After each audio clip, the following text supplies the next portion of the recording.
तुम्ही म्हणताय मी हेल्दी खातोय पण माझं वजन काही हलत नाही, पण कदाचित तुम्ही कॅलरीज जास्ती खाताय.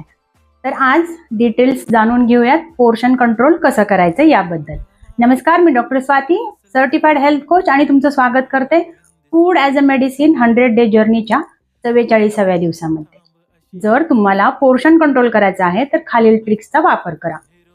तुमचं प्लेट 50% भाज्यांनी भरलेलं हवं, 25% पोर्शन हा प्रोटीनचा असावा आणि 25% प्लेट ही कार्बोहायड्रेटनी भरलेली असावी.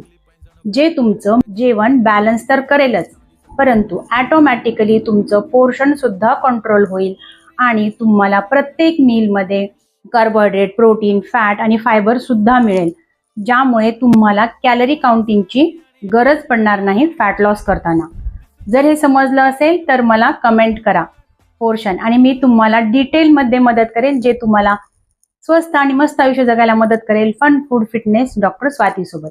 डिस्क्रिप्शन नक्की चेक करा, ज्यामध्ये कॅलरी डेफिसिट म्हणजे काय आणि ते कसं करायचं याबद्दल डिटेल्स सांगितलेले आहेत. आणि या व्हिडिओला लाईक, शेअर, सबस्क्राईब करायला मात्र विसरू नका. धन्यवाद.